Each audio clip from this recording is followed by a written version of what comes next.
Le bar des supporters sur Maritima, bonsoir à toutes et à tous. Trêve internationale jusqu'à ce soir avant la reprise des réalités de la Ligue 1 et la préparation du Classico pour ce dimanche. Bonsoir Jacques Bail. Bonsoir les gars. Bonsoir Sébastien Pérez. Salut les amis. Deuxième match de l'équipe de France après la défaite face à l'Allemagne. France-Chili au Vélodrome. Jaco, même si on préfère y voir les matchs de l'OM sur cette pelouse du Vélodrome, c'est quand même sympa de voir les Bleus de Deschamps se délocaliser, en particulier à Marseille. Évidemment, c'est bien pour nous, mais c'est bien aussi pour eux, parce que quand on parle d'ambiance et d'atmosphère, là, ils vont goûter ce que c'est un véritable stade de football, parce que c'est une ville de football, ça pue le football. Tous les joueurs de football te le diront. C'est toujours un plaisir, surtout l'équipe de France, de venir jouer au stade Vélodrome. En plus, s'il devait venir l'Allemagne, évidemment, il y aurait eu beaucoup de monde. Mais là, même contre le Chili, tu verras qu'il y aura du monde.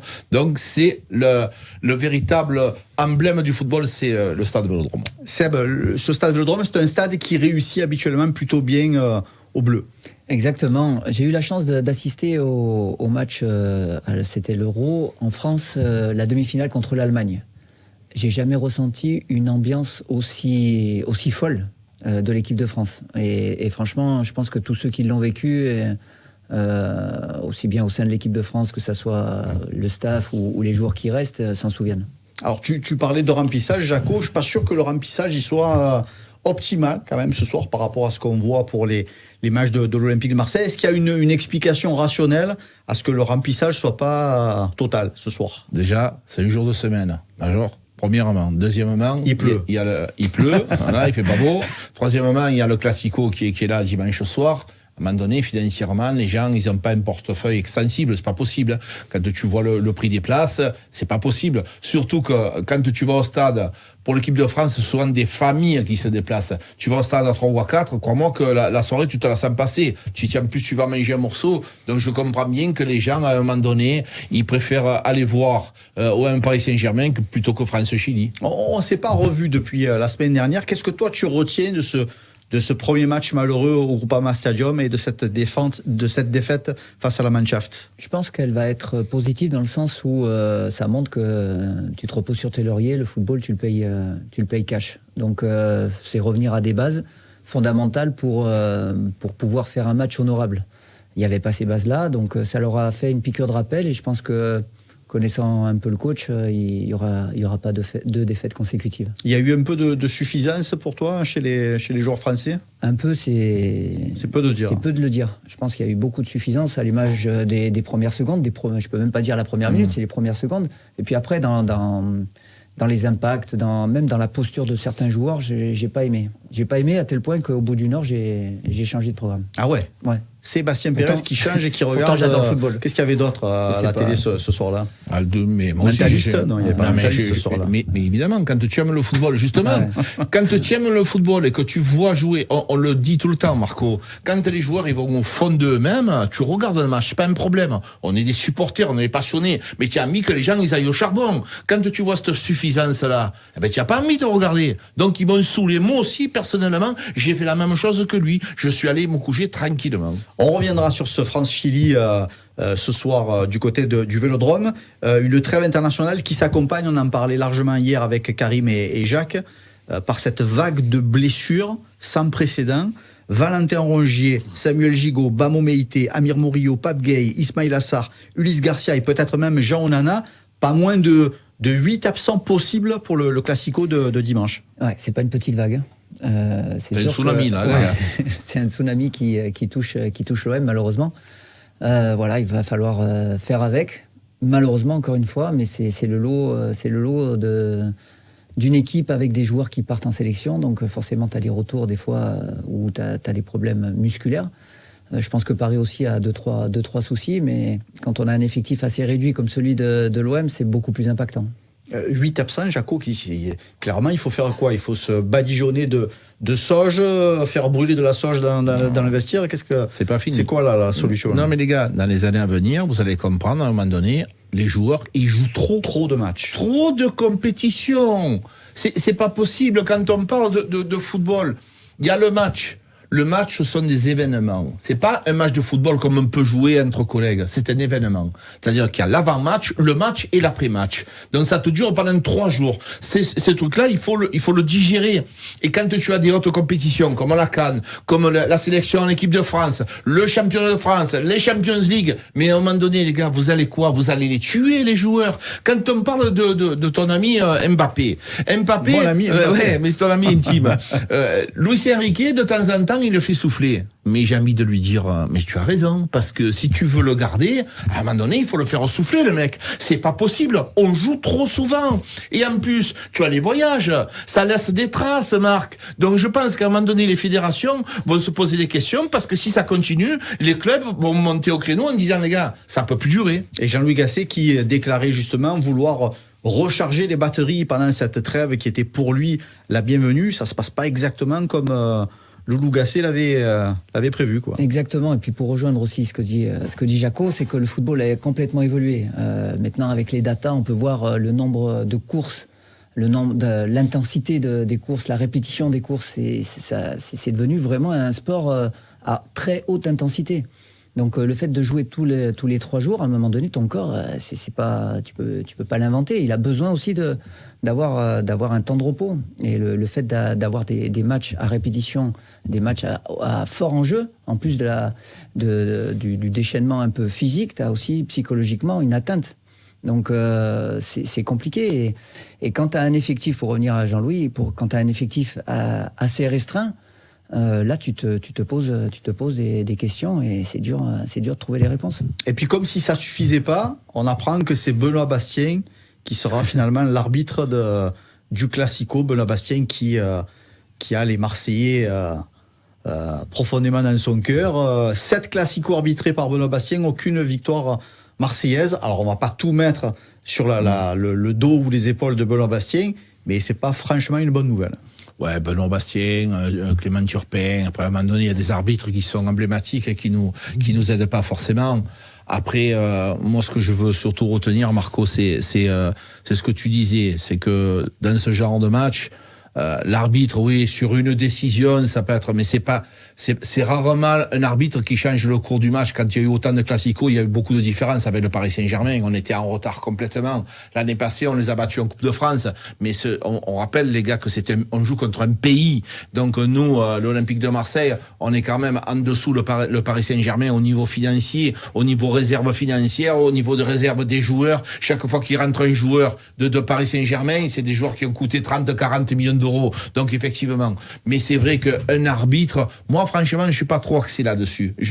J'y pense pas à l'arbitrage parce que déjà, c'est mettre une pression supplémentaire sur l'arbitre. On va voir ce qu'il est capable de faire.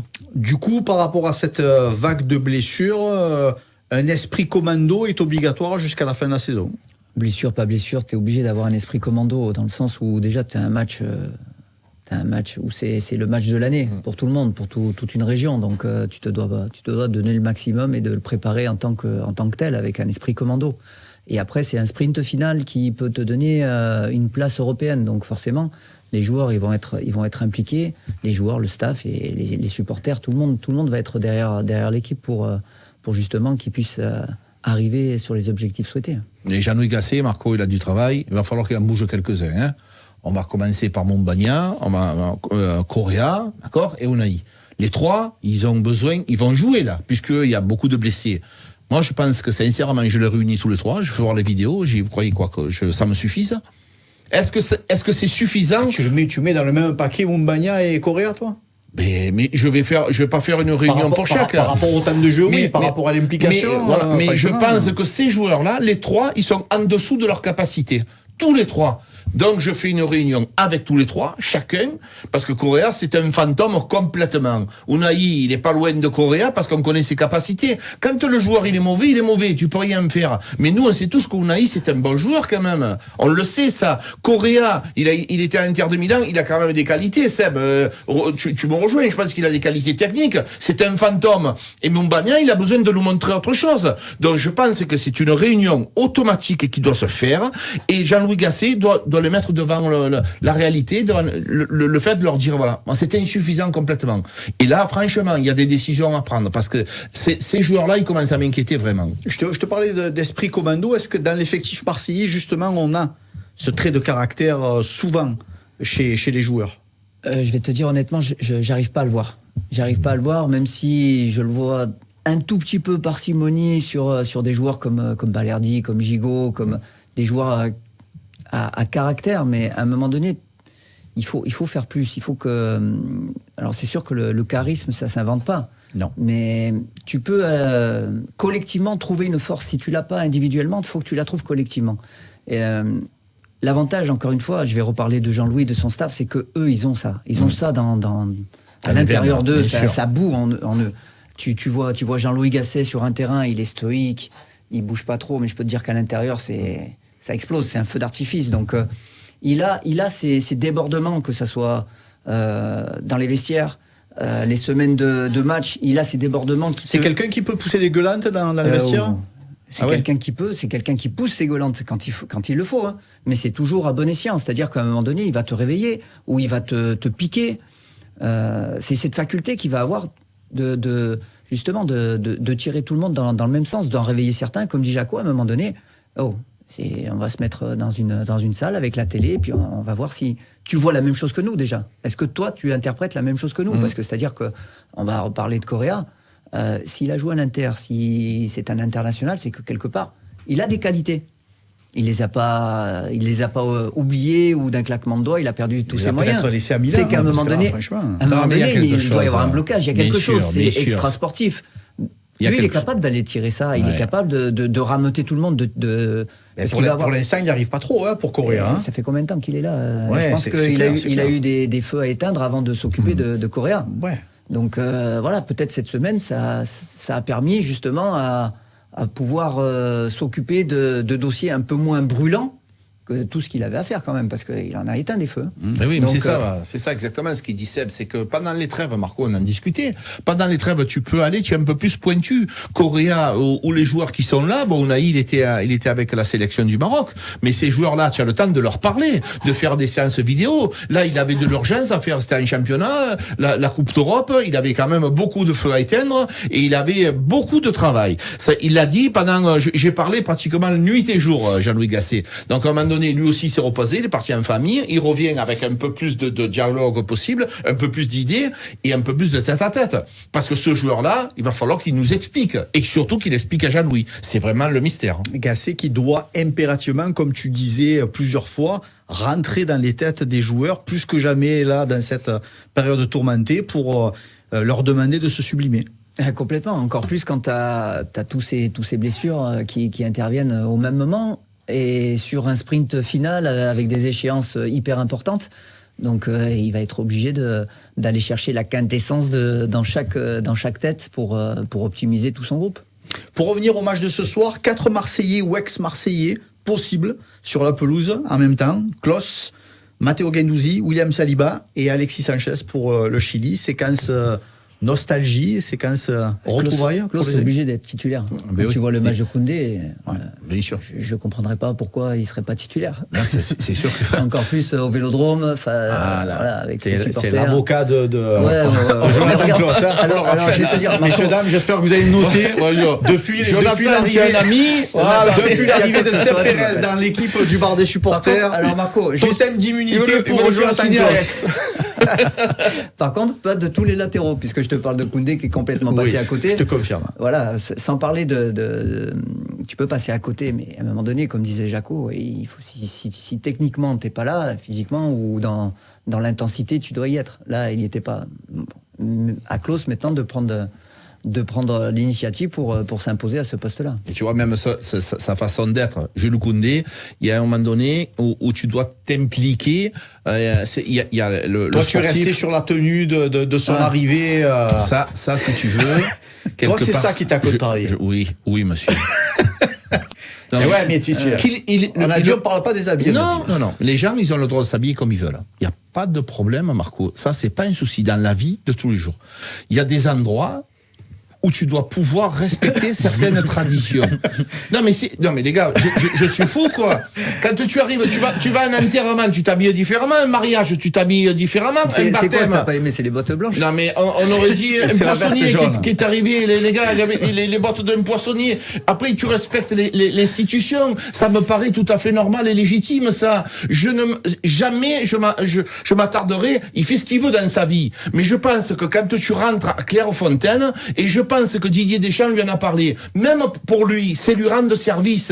Là, arrive avec un gyrophare tant que tu y es, c'est pas possible. Il y a des choses, et en plus, quand c'est des rockstars, les joueurs de foot maintenant. Non, mais lui, ça n'est pas une. S'il arrive Mbappé comme ça, Ronaldo, Messi, il n'y a pas de problème. Même Mbappé, tu ferais la même chose. Mais les gars, je te dis que il se rend pas service. Voilà.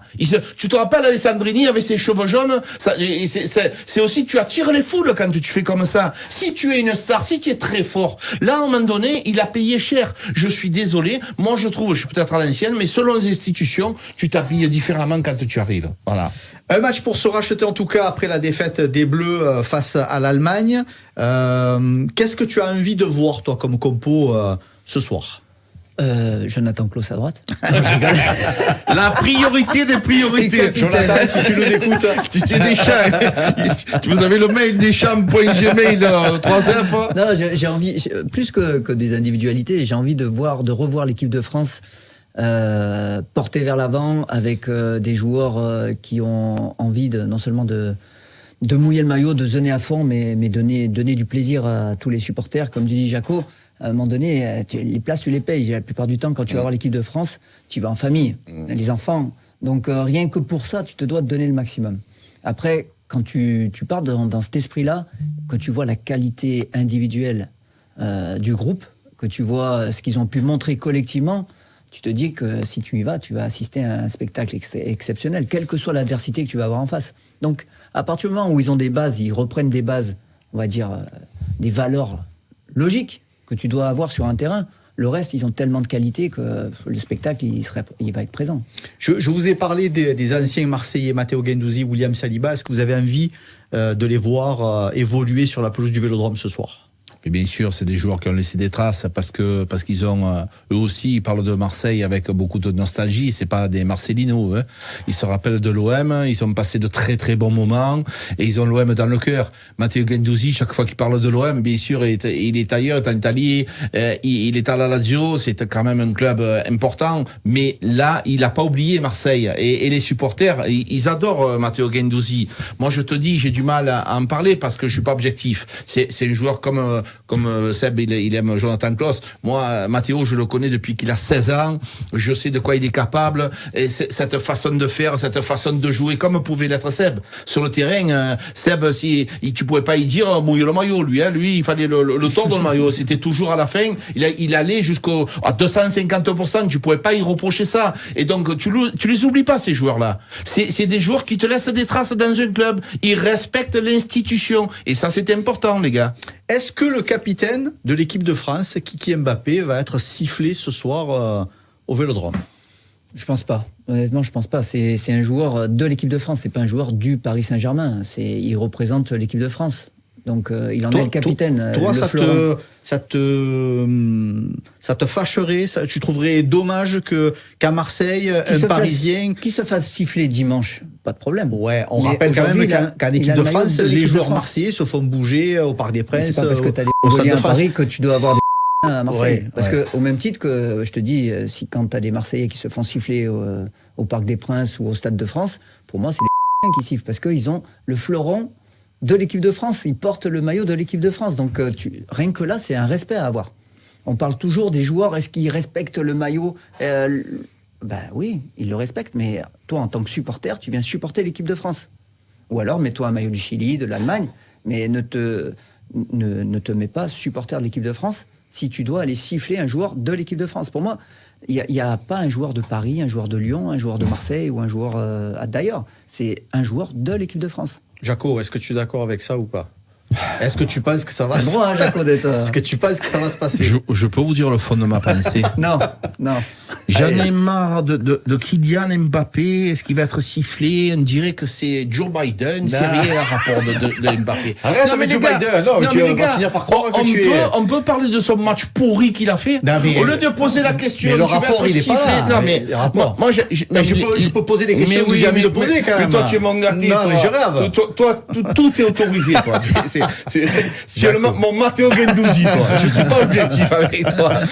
Mais ce que je veux vous dire par là, les gars, c'est qu'à un moment donné, arrêtons. On peut lui parler de son match, mais lui, il attend que ça. Lui dire, vous avez fait un match moyen, qu'est-ce qui a manqué contre l'Allemagne? Pourquoi on n'a pas retrouvé le Kylian que l'on connaît? Parce qu'on sait tous que c'était un très bon joueur. Qu'est-ce qu'il a manqué à Kylian Mbappé sur ce match? Arrêtons de dire les sifflets, pas les sifflets. Mais on s'en fout de ça. On s'en fout complètement. Je te jure, on lui donne trop d'importance. Déjà qu'il est important, déjà qu'il est fort. Si en plus vous lui faites ça, des choses, on fait trop de polémiques. Non, mais on parle pas forcément de Kylian Mbappé, on parle de certains joueurs qui sont en club, en concurrence avec l'Olympique de Marseille, qui se font bouger quand ils viennent avec le maillot de l'équipe de France. Bien sûr, mais si tu veux, moi personnellement, c'est pas, si je veux voir un match à ballon, je suis amoureux du football. Si je vais passer chaque fois qu'il y a un Parisien qui touche le ballon, je vais siffler, je me mets dehors, je siffle toute la soirée, parce que il y en a des Parisiens, ça va servir à quoi? Je vais voir un match de football, si toute la soirée c'est pour siffler,